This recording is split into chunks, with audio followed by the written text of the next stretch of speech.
My good people, welcome back to the show that's hot with your boy, Rob Scott. This is Robs2Cents. How y'all been? I missed y'all. Hope you've been having a great week. Hope you enjoyed your weekend. We getting right into it, baby. And I want to switch things up just a little bit because I know for the past couple of shows, I've kind of been giving you the game play by play, to a certain extent and letting you know who did what and what took place. But we're going to switch it up because this show not called Rob's Highlight Reel. This called Rob's 2 Cents. And I want you to get that sports show feel. Got a couple hot topics to talk about. I'd love for you guys to comment in the comment section on this video or wherever you're listening to this podcast. As you guys know, your boy is now on Spotify and iTunes. Search your boy, Robs2Cents. Pretty sure you'll find me. But I want you to comment in the comment section any hot topics in sports that you would like to hear discussed. I know I got a couple hot topics right off the press, and we're going to go right into it. My first topic I want to discuss is, was the Pittsburgh Steelers exposed? And this is a good question because if we look at last week, and when I say last week, I want to talk about the last NFL week. Before Monday, the Pittsburgh Steelers were the only undefeated team in the NFL. And in a matter of 1 week, they've already caught two, not one, but two L's. They lost last week in Monday Night Football against the Washington football team. And they lost last night against the Buffalo Bills. I think Pittsburgh is starting to get exposed, y'all. Let's break down what has been happening. So for one, Pittsburgh cannot stop the pass. Their defense, their pass rushing defense, along with that secondary, you can have a field day on Pittsburgh. You don't believe me? Let's take a look at the numbers. So last week in that 23-17 loss to Washington, we saw Alex Smith go for 31 of 46, 296 yards, one touchdown, 0 INT. And we saw his tight end, Logan Thomas, have a great game with 9 receptions, 98 yards, and one touchdown. Now, granted, 23-17 was not a high-scoring game. However, Alex Smith, mind you, a guy who was only played maybe 2 or 3 games this year as a starter, was able to outscore Big Ben. And then we look at last night. We saw Josh Allen go for 238 yards in the air, 2 touchdowns, 1 INT. That boy, Stephon Diggs, had himself a day. 10 receptions, 130 yards, 1 touchdown. They cannot stop the pass. Right now, Pittsburgh needs some help on that defense. And then we also even look at the offense. We saw Chase Young, that defensive end, that pass rusher from the Washington football team, have himself a game. And I know you like, man, Chase Young, who is that guy? Well, if we look at what Washington did to the 49ers yesterday, we saw Chase Young have 4 tackles, 1 sack, 1 forced fumble, 1 fumble recovery for a touchdown, and he did all that in the first half. That boy up and coming. And I believe he had a fumble recovery for a touchdown against the Steelers. Pittsburgh needs some help. Now, if you guys listened to my podcast previously, you will know that I said that even though Pittsburgh on paper was the best team in the NFL, I did not believe that they owned the rights to claim themselves as the best team in the NFL. That belongs to the Kansas City Chiefs, and they come with their flaws, which we will talk about later on. But I believe that the Pittsburgh Steelers are now getting exposed because if we look at the teams, once again, who they beat on their road to an undefeated streak, on the road to 11-0, now 11-2 since they caught those 2 L's within the week. Let's look at those teams. They were nobodies. They beat the Giants. Trash. They beat the Broncos. Trash. They beat the Texans. The Texans are so trash, we just beat the Texans. That's why you see me in my Chicago Bears outfit. I couldn't wear this until we actually caught a dub. Shout out to my city. Honey Year Edition. Y'all take a look. Yes, sir. And for my people listening, I have on the undefeated jerseys. That Bears throwback, that white, but I also have the 100-year edition that the NFL was celebrating their 100 years in business. They beat the Eagles, trash, the Cowboys, trash, the Bengals, trash, the Jaguars, trash, and they beat the Ravens. And I know you're like, man, the Ravens are not trash. But when they played the Ravens, like 22 to 25 people had COVID. They were quarantining, including MVP quarterback Lamar Jackson. So the Steelers hadn't really been tested. And they went against that defense of the Washington football team. They went against that stellar defense of the Bills, which I believe is the reason why they're on top of their division right now. And once they got tested, we saw that the Steelers were a little bit overrated. We look at Big Ben. He hasn't had a great game since playing the Bengals when he threw for 4 touchdowns. Since then, Big Ben has thrown an interception in every game since playing the Bengals back in, I believe, what that was, week 8 or 9, or week 7. They have no run game. If we look at the running backs for the Pittsburgh Steelers, we have James Conner. He's been averaging about 4.3 carries, 4.3 yards per carry. But that's 29th in the league. It only has 5 touchdowns on the year. That's tied for 19th in the league. The other running backs versus the Bills, James Conner had 10 carries, 18 yards. The game versus Washington, you had Peyton Barber in there. He only had 14 carries for 23 yards. And then against the Ravens, who were, again, all down due to COVID, he only has 16 carries for 60 yards. You cannot rely on the 38-year-old Ben Roethlisberger to bail you out with his arm, because that's not going to happen. Big Ben on the year is 29 touchdowns, 9 interceptions. That's not good. He's almost at a 50% ratio of he can get you a touchdown, but he'll throw an interception.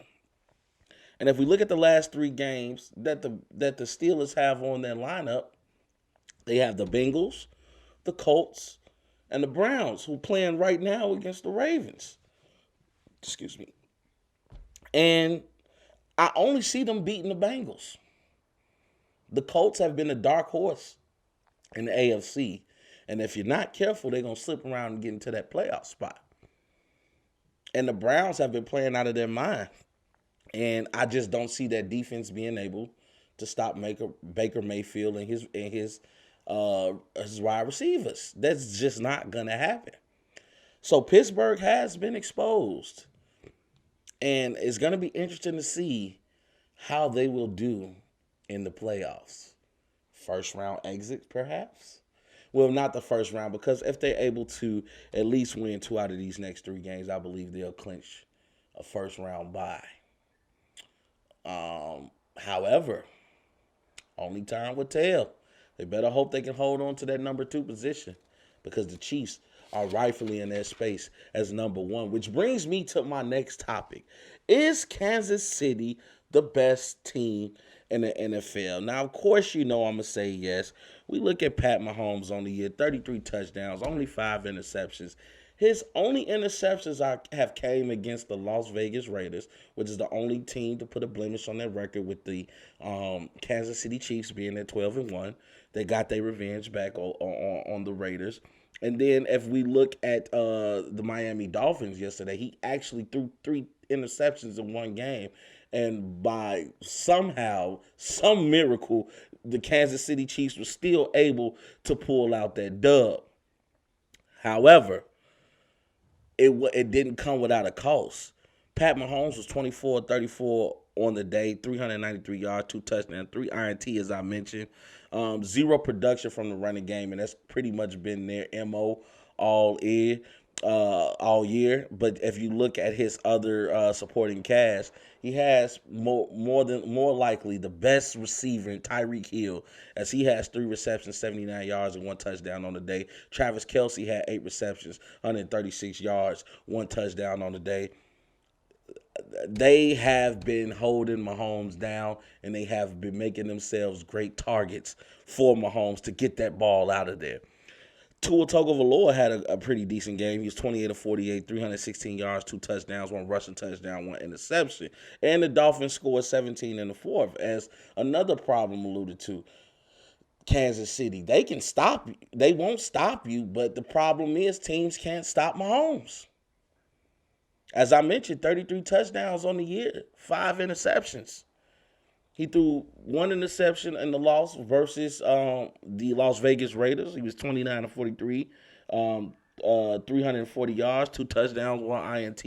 And even in the game he won against the Las Vegas Raiders, which was 35-31, Mahomes was 34 of 45, 348 yards, 2 touchdowns, 1 INT. His numbers pretty much mirrored each other from the game. So I don't know if the Las Vegas Raiders have that number. They better be thanking God right now that the Las Vegas Raiders are really not in the playoff picture. But right now, you're asking Mahomes to do a lot. If you notice in those stats that I read out for Mahomes, he only threw 34 times against Miami, but against the Las Vegas Raiders, he threw 45 and 43 times. That, I don't care how young your quarterback is, that is a lot of times to be throwing the ball. The Kansas City Chiefs better hope that they can pick up some glimpse of a run game in order to take the pressure off Mahomes and to take the pressure off the defense. Because as just mentioned, Mahomes is going to score. And unfortunately, due to his defense, he has to play that game, every game, of trying to outscore his opponents. Luckily, he has the capability and the personnel to do so. You want to talk about the personnel? Let's talk about him. If you look at Tyreek Hill on the year, 77 receptions, 1,158 yards, 14 touchdowns on the year. Travis Kelce, the best tight end in football, 90 receptions, 1,250 yards caught in the air, 9 touchdowns on the year. That's 23 touchdowns to his 2 best receivers. And I said he had 33 touchdowns on the year. So only 10 touchdowns have been thrown to other players not named Tyreek Hill or Travis Kelce. And even Mahomes is at 4,200 yards in the air on the year. But we know in today's league, 4,000 yards is not a lot to throw for these new quarterbacks. I mean, these guys are coming out of college with cannons on them. Mahomes was no different. But as mentioned, the run game is null and void. There is no run game for the Kansas City Chiefs. They were hoping that Le'Veon Bell would bring a spark, but Le'Veon hasn't had a great year since the Pittsburgh days. Had to take a little bit of piece of that humble pie. And if we look at the the Chiefs' next 3 games, they'll be playing the Saints, the Falcons, and the Los Angeles Chargers. I see them beating the Saints. Taysom Hill cannot score enough to match up with Mahomes. We look at the Falcons. Matt Ryan has been horrible this year. I feel so sorry for that Falcons franchise, especially considering the fact he was so dominating back when he was in Boston College, and even his first couple of years in the league. Matt Ryan needs to do some serious soul searching. And with the Los Angeles Chargers, rookie quarterback definitely can't score enough to keep up with the Kansas City Chiefs. I see Kansas City ending the year at 15-1. You heard it here on Robs2Cents first. If we look at the playoff picture, if we take a look at the AFC, we have the Chiefs at 12-1 currently, who has won their division. We have the Steelers at 11-2, the Bills right under them at 10-3. So if them and the Steelers getting to a tie, now you see that the Bills own the tiebreaker. Have the Titans holding it down at 9-4, and then that wild card positions, we have the Browns at 9-3, the Colts at 9-4, the Dolphins at 8-5, and the Ravens at 7-5. And we go right to the NFC. We see Pat Mahomes MVP competition, Aaron Rodgers and the Green Bay Packers holding down that first position at 10-3. The Saints in second position at 10-3. The Packers also won the division of the NFC North, but I'll be biased. The Rams are in third place at 9-4. The Washington football team, led by that rookie defensive end Chase Young, is holding down the NFC spot in the fourth place in the NFC playoff position at 6-7. Seahawks at 9-4, right there in the wild card, along with the Bucks at 8-5 and the Cardinals at 7-6. And you have the Vikings and the Bears tied at 6-7, hoping that some way, somehow, somebody fucks up, which I do not see either division or either conference letting those 8th and 9th spots in, those 7th, 8th, and 9th spots. Excuse me. So right now, the NFL has pretty much shaped their playoff picture. We're going to have some playoff predictions and playoff previews coming up on Robs2Cents in about a couple of weeks. So I can't wait. We're going to have some fun with that. And then we're going to go right into the NBA because somebody back. And as much as it pains me to say, because anybody who knows Rob knows that I am a Golden State fan. I am a Steph Curry fan. But KD back. And shit, did him and Kyrie look scary together. You got to remember, KD has been off, I believe, now for about a year and a half. Went down with that Achilles injury. And most players do not come back looking good from an Achilles injury. Now, luckily, in today's world, with the way modern medicine and science and technology has evolved, players are able to get the surgeries that they need, get the rehabilitation time that they need, and we tend to see players right back on the court very quickly. I do love the fact KD sat out a year. He gave that Achilles time to really heal, gave his time really enough time to rehab, and boy, oh boy, did he look good last night along with Kyrie. Now, I was one of those people that said that Kyrie and KD possibly couldn't play with each other. I was one of those people. But if last night was any indication on what we will be seeing in the upcoming seasons, the East in trouble. The East is in big, big trouble. So the question poses, how great can KD and Kyrie make the Brooklyn Nets? In other words, what is the ceiling for the Brooklyn Nets? Do we dare say playoffs? No, not with a name like KD and Kyrie. Playoffs are not good enough. The ceiling should automatically be NBA Finals.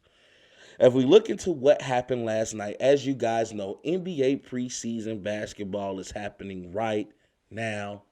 I actually want to talk about on the next show the impact that LaMelo Ball is going to have on, LaMelo, I get all their names confused, that he's going to have on Charlotte. But let's stick to right now, because we saw last night the Brooklyn Nets go against the Westbrook-less Wizards as Westbrook set out that game. Also, it was great to see KD and Westbrook have that moment on the sideline, and to see that even though there were some wounds that was left from the way KD was left, it looks like they're both finally starting to heal. And I'm glad to see that friendship is flourishing. Let's hope that maybe one day on a retirement tour, we see those two guys right back in OKC for doing it for one more time. But we saw last night the Brooklyn Nets versus the Westbrook-less Wizards. Kyrie only played 17 minutes. KD played, I believe, 24 minutes. And in that first half alone, we saw Kyrie go for 18 points, 4 assists. KD went for 15 points, 3 assists, 3 rebounds. I believe he was 5 of 12. Little rusty. But if you take off for a year and a half due to injury, you're not going to come back the better you of yourself. But I would take that KD over 95% of players that are currently in the NBA roster. KD look good. I mean, we look at the first play. He gets a backdoor cut. He runs baseline. Boom, dunk. Look at the second play for the Brooklyn Nets.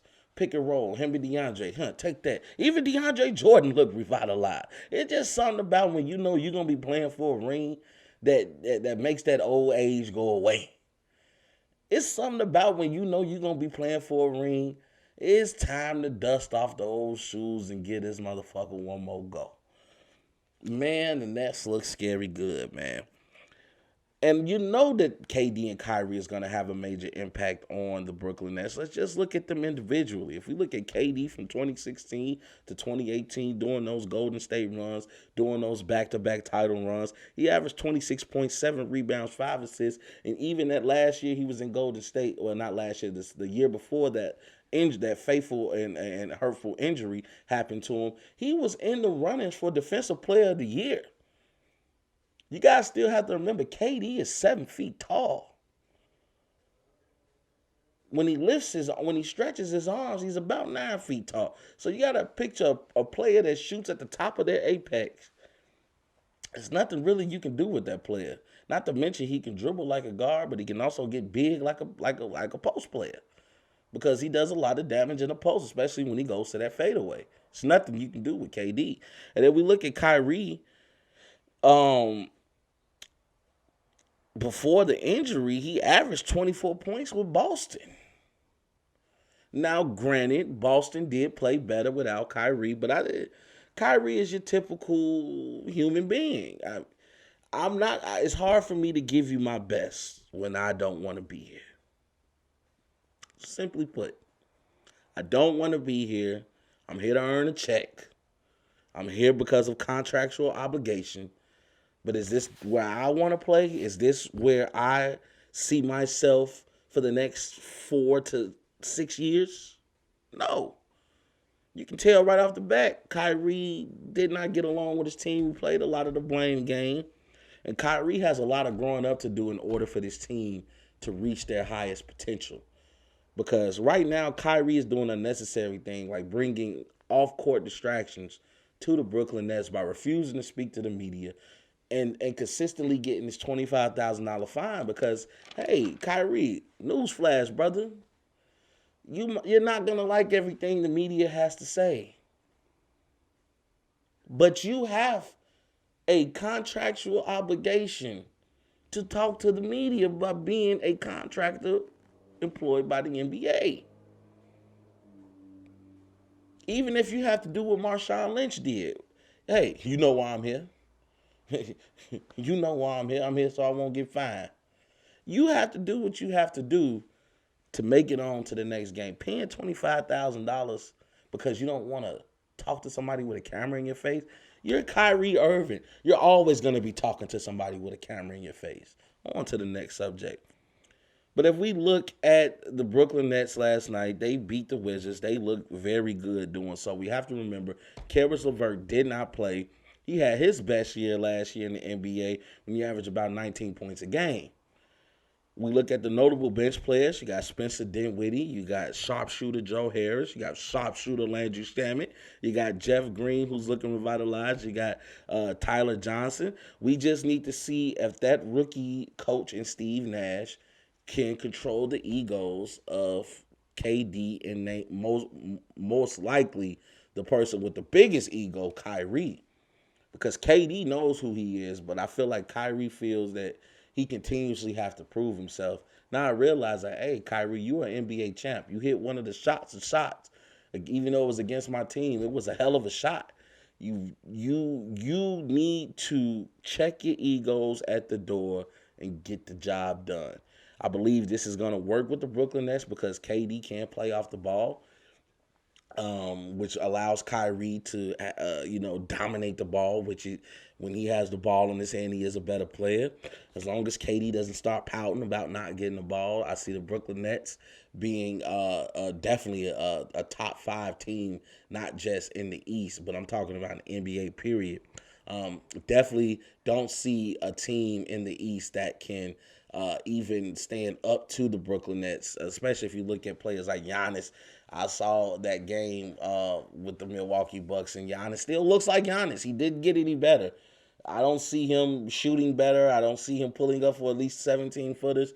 He wants to push that issue to the rim, and we know when playoff basketball come, they're not gonna let you do that, Giannis.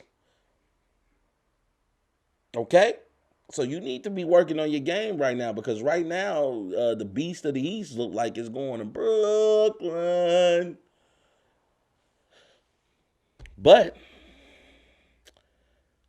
I will say this: I would tell the Brooklyn Nets not to pursue James Harden anymore.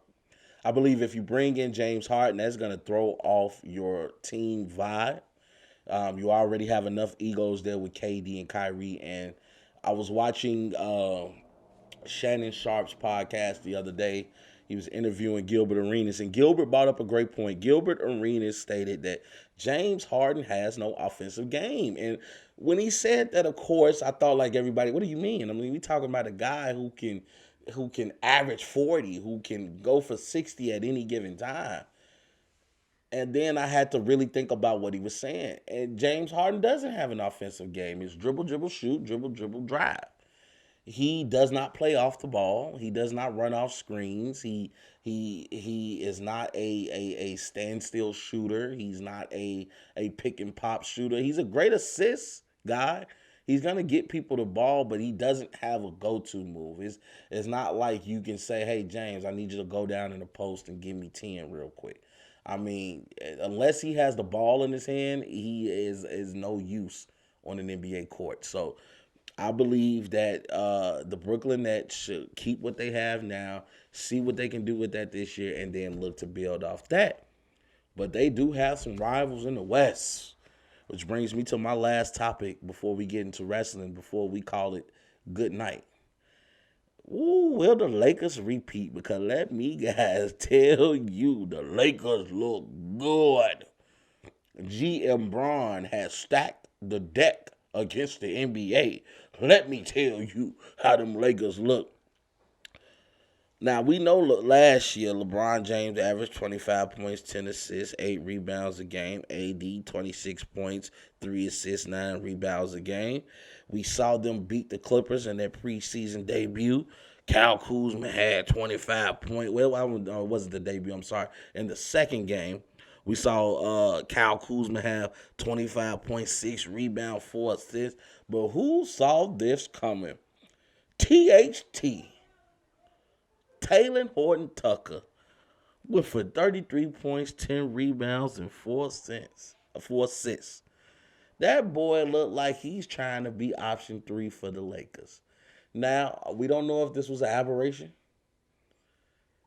Sometimes players can play a little bit better in the preseason. The pressure is not there, or they have yet to feel the effects of the 82 this year, I believe, 72 game grind that the NBA brings. But if THT can hold any remnants of that and play like this during the season, the Lakers are unbeatable.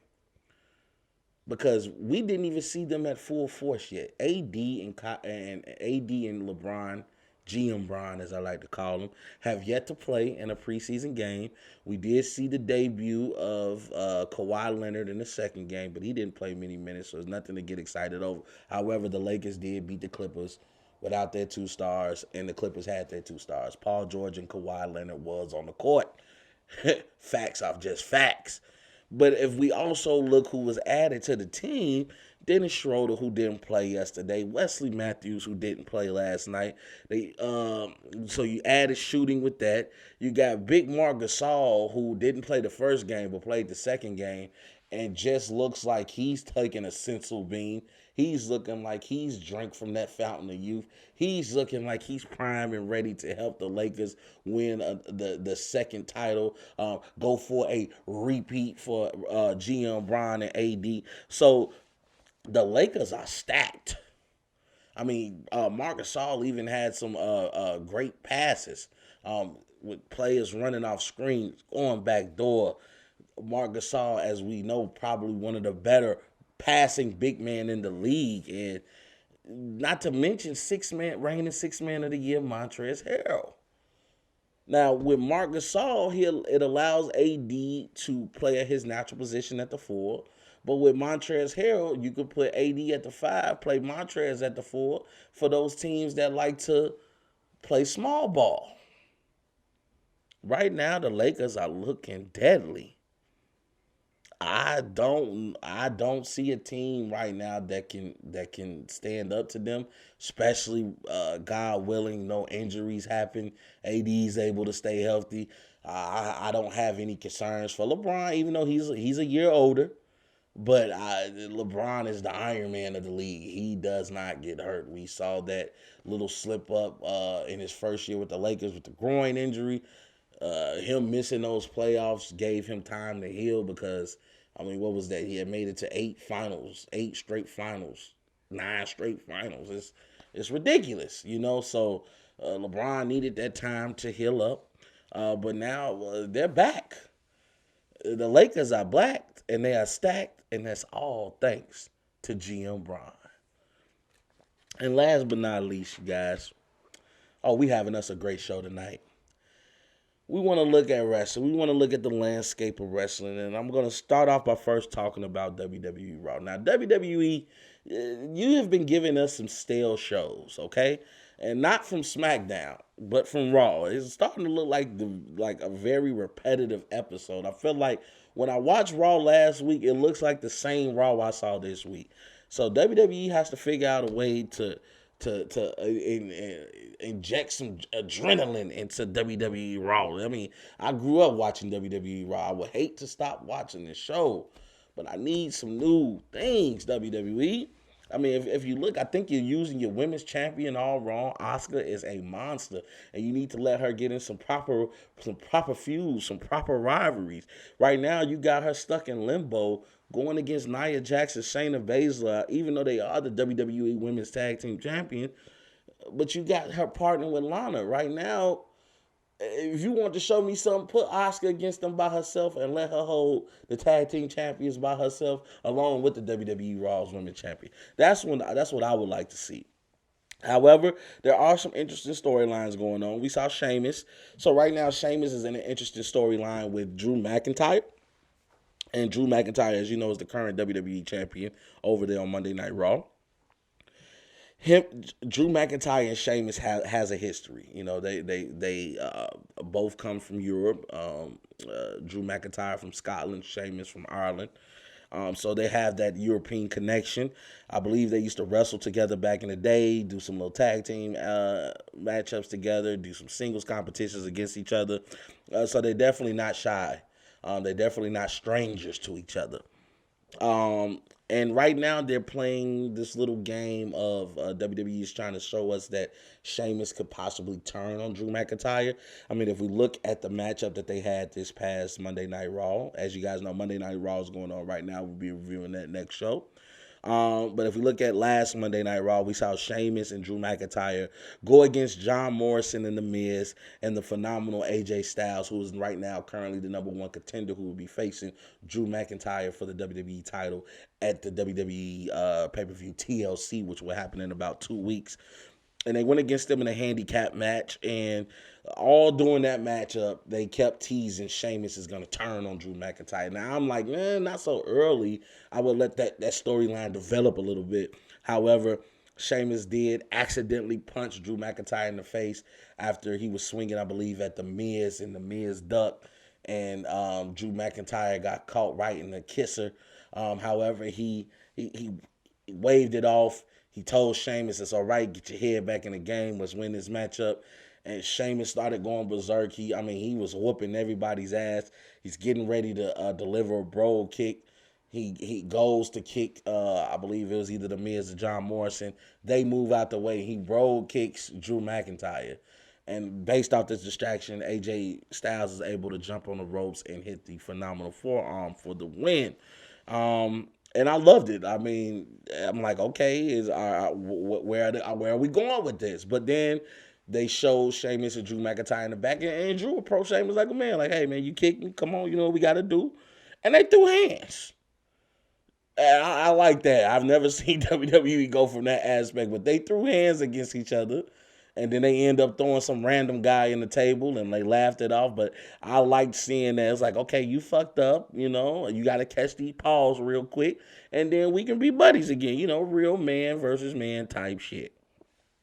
So I'm interested to see how that storyline plays out. Maybe Sheamus might turn on Drew McIntyre at TLC. I would say maybe they might let Drew McIntyre beat AJ Styles. Sheamus might come to celebrate with him. Might turn on Drew McIntyre, which will allow the Miz to come out and cash in his money in the bank, and he'll be going into the year 2021 as the WWE champion. You never know. But if it does happen, you know where you heard this at first. We ain't done talking. Then we look at Randy Orton versus the Firefly Funhouse version of Bray Wyatt. And if you guys don't know who that version of Bray Wyatt is, it is pretty much Mr. Rogers meets Michael Myers.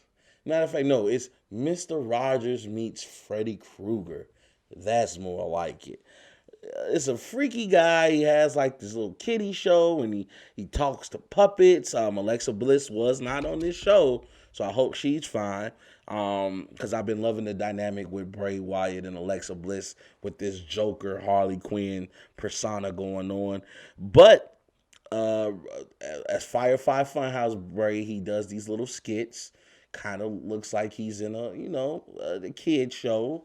He talks to these puppets, and so he challenged Randy Orton to a match, and he did not come out as the Fiend. He came out as the Fire Funhouse Bray Wyatt. And as they were fighting, Randy Orton, we get to the climax of the fight. Randy Orton he delivers an RKO, and he's going for the pin on Bray Wyatt, and the lights go out. And when the lights come on, the Firefly Funhouse Bray is not there. The Fiend is there. And the show goes off showing him choking out Randy Orton with the mandible claw. If you guys know your wrestling history, that is a move made famous by Mankind, also known as Mr. Socko. So he hits Randy Orton with the mandible claw. It goes off. I'm going to be watching Raw tonight to see where we're taking that storyline. Hopefully we have Alexa Bliss back in the fold. And we look on SmackDown. Their show hasn't been stale. Honestly, Roman Reigns has been the savior of SmackDown. We're gonna get right into him in a second, but we got a possible U.S. title match coming up with Big E versus current champion Sami Zayn. They've been having their altercations back and forth. They went against each other last SmackDown on Friday. Sami Zayn won by countout, as he's been doing all of his matches lately. We saw Sasha Banks and Carmella come out for their contract signing for the WWE SmackDown Women's title match at the TLC pay-per-view. However, Carmella didn't end up coming to the ring. Both ladies looked amazing, by the way. Carmella didn't end up coming to the ring. She ended up being in the back. She cut a promo. She sent one of her lackeys out, some guy who was dressed pretty nice, I might add. He came out to the ring, delivered the contract to Sasha for her to sign. And Sasha was like, there's no point of waiting till TLC. You can come kick these hands right now. And, Carmella accepted the challenge, and then Sasha Banks proceeded to beat up the lackey. I mean, she gave the lackey the double knees to the back, and then flipped the table over on him. Yes, I said him. She beat up a guy, and then we saw Carmella and Sasha end the night as the main event for SmackDown for the WWE SmackDown Women's Championship. However, of course, that match ended in DQ. They're going to keep that match on the pay-per-view. They just wanted to tease us a little bit, but WWE has to know that your older fans are not kids anymore. We kind of saw what was coming. However, Carmella and Sasha end the night fighting. The match ends in DQ because Sasha has Carmella in the corner, beating her up. The referee tries to stop it. He can't get control of Sasha, calls for the bell to ring, so Carmella wins by disqualification. They end up fighting outside the ring.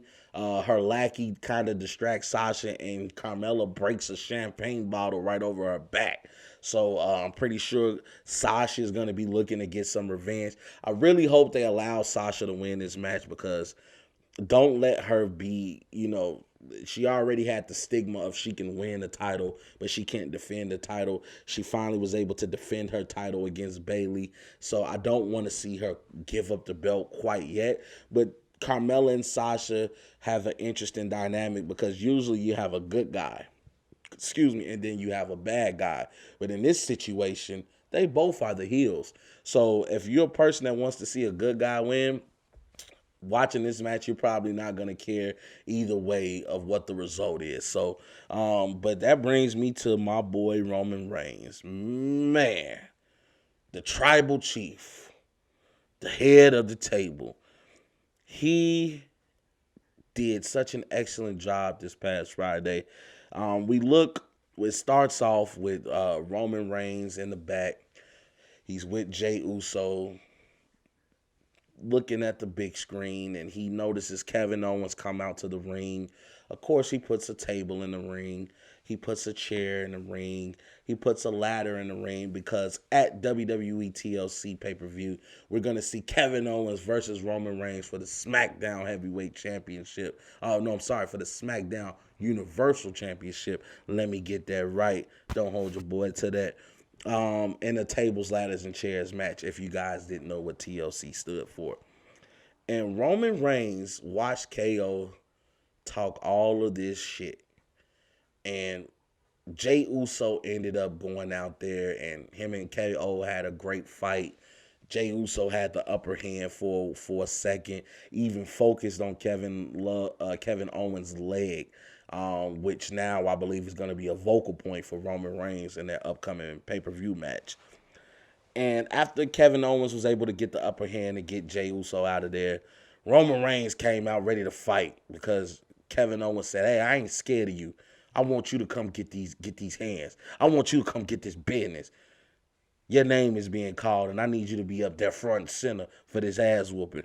So Roman Reigns was ready to rush to the ring and give KO what he was asking for. But for the first time since I've seen them together, Paul Heyman, as you know, has been the special counsel to the head of the table. And Paul Heyman told Roman Reigns, "No, man, you could go to the ring and whoop his ass, but you'll be doing that on his time. You the head of the table. You're the tribal chief. We don't come running because somebody else call us out. We come see you when we ready to see you." And you saw Roman Reigns give some type of acknowledgement, and he turned around, went back to the back area. Of course, Kevin Owens didn't like this. He chased him in the back. And he, for some reason, Kayla Brax, I can't think of her full name, but Kayla, who's one of the interviewers for WWE, tried to interview Kevin Owens in the back while he's searching for Roman Reigns. And as Kevin Owens began to talk back to her, Roman Reigns comes out of nowhere. Boom! Get the whooping Kevin Owens' ass. And that's not the best part, though. Roman Reigns then proceeded to cut one of the best promos I've seen in wrestling in a long time. Roman Reigns looks at the camera and he tells Kevin Owens' family, who's probably watching this program right now, "You guys need to talk to Kevin Owens. Because if he pursues his animosity and his aggression towards me, then I'm going to be the one taking the food off of your table. I'm going to be the one taking the money out of your pockets. Because when I put KO down, he ain't getting back up. So, wifey, you better talk to husband. Kids, you better talk to daddy. Because if daddy keeps coming at me, the daddy going to be at home with you. And y'all going to be hungry. Because I'm going to make sure daddy can't work no more." Woo! Talk your shit, Roman.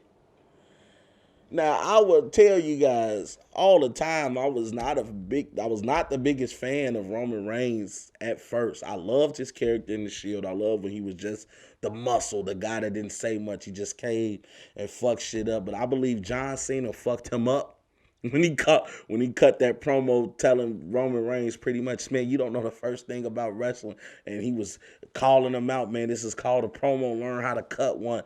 So Roman Reigns did some soul searching, and him finding his character as the head of the table, man. I don't want to see him ever give up the damn championship. Roman Reigns needs to be the champion from this point going forward.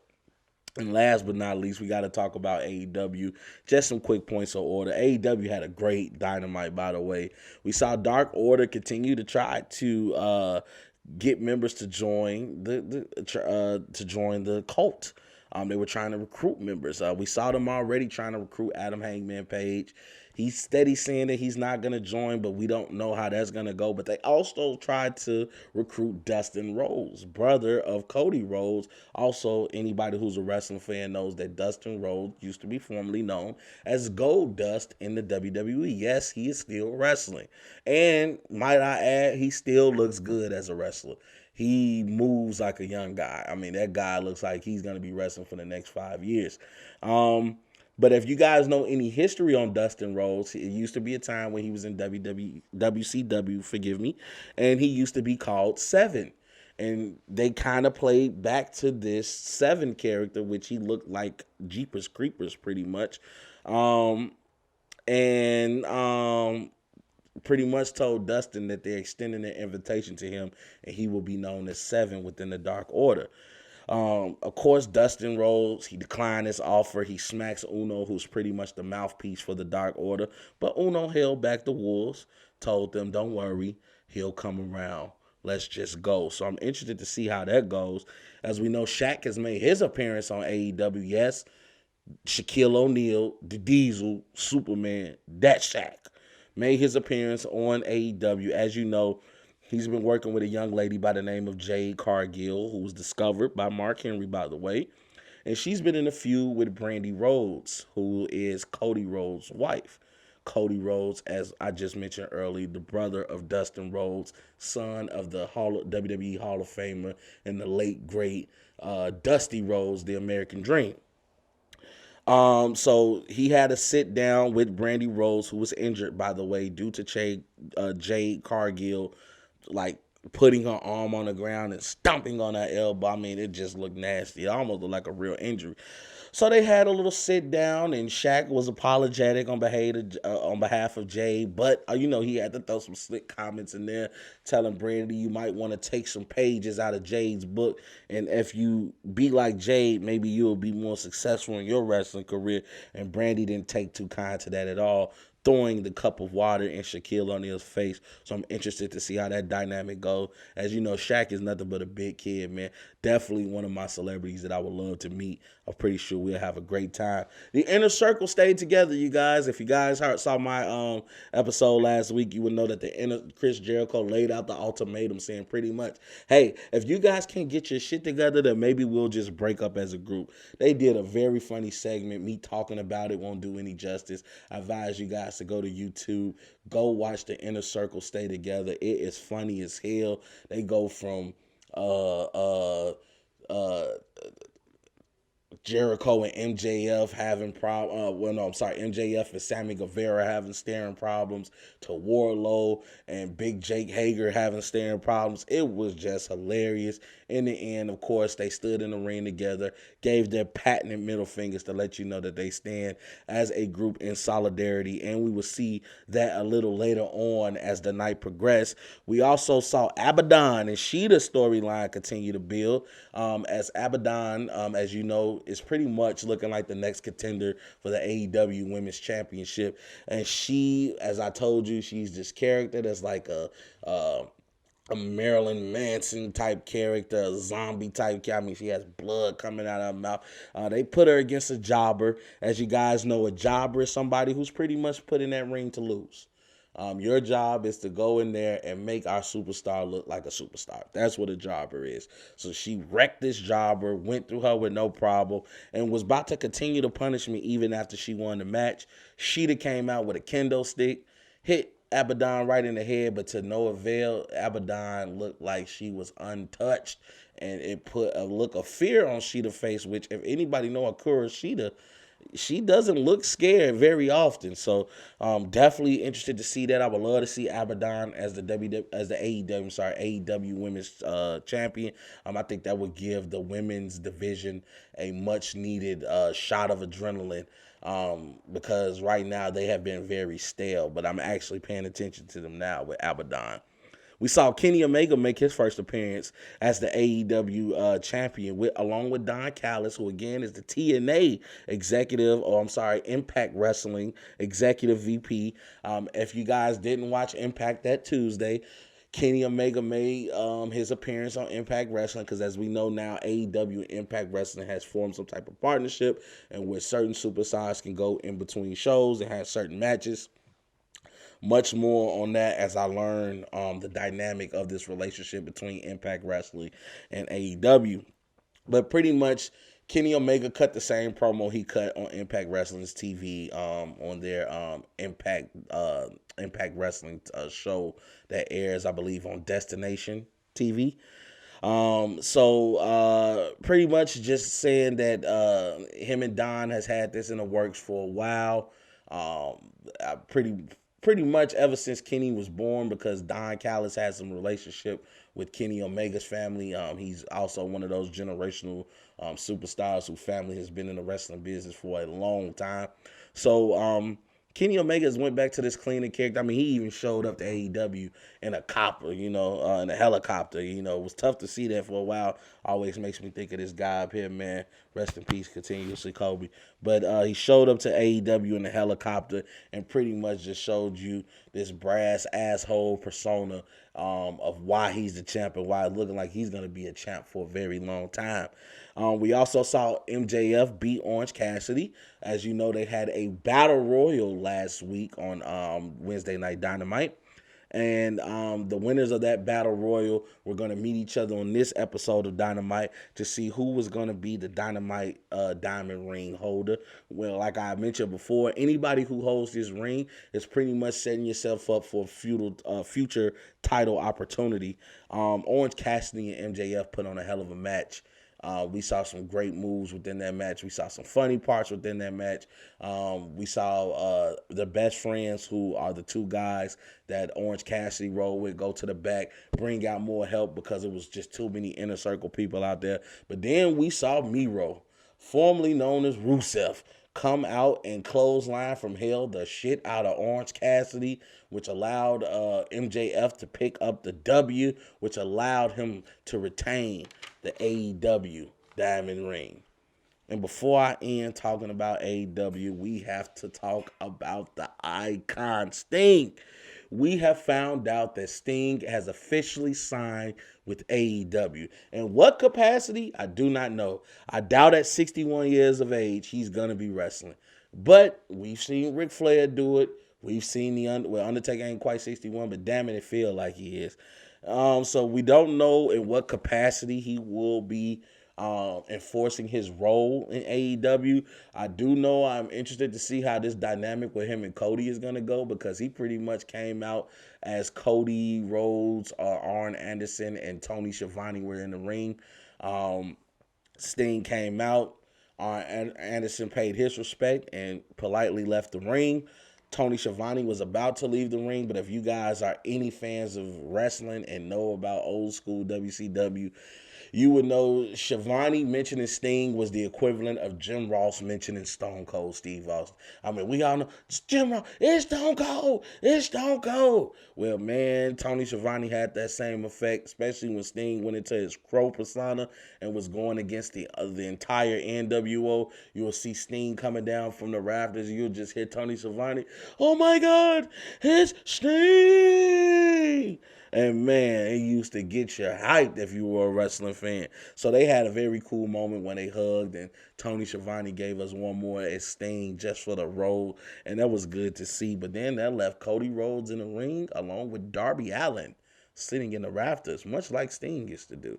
And if you look at Darby Allin reminds you a lot of Sting. Darby Allin gives you that Sting feel. I mean, he sits high up in the crowd, which I consider the rafters right now, especially considering we don't have a crowd at the moment. And he pretty much watches and lurks from the top to get that top visual. And he will come down and whoop some ass if he feels he needs to. So Sting acknowledged that. They kind of had a pretty cool moment. I would love to see how they're going to interact with each other. If Sting does have one more match, I would say make it against Darby Allin. It'd be sort of the passing of the torch, so to speak. But him and Cody also had that dynamic when Sting pretty much told Cody, look, I don't trust you, but I'll see you around, kid. And we know Cody Rhodes, especially he is a person that has a little bit of a mean streak. I'm interested to see how he's going to take that from Sting, because he didn't look too pleased when Sting had that to say about him. But AEW was a great show. AEW has consistently put out great shows throughout the year. Right now, they definitely have me excited for what's in store for 2021. Again, they also give other wrestlers who you won't normally see a platform to do their thing. And I am so happy that we have more than one wrestling company to keep us entertained. And that is my show, folks. I hope you guys like the little change up of me just talking about certain subjects and not just giving you just the highlights, but also giving you my point of view, Robs2Cents, so to speak. Again, you guys can catch me on Spotify, catch me on iTunes, Robs2Cents. That's ROBS, the number 2, CENTS. Also, again, you can catch me on the original platform on YouTube, Robs2Cents on YouTube. Make sure you like the video, share the video, subscribe, hit that notification bell, ding, so you can know when your boy drop a new show like you're going to see in the morning. This has been fun. I'm enjoying this journey we've been on. I thank you guys so much for the support. We just getting started, baby. You guys know the slogan now. Hope you all have a great evening. And we gone.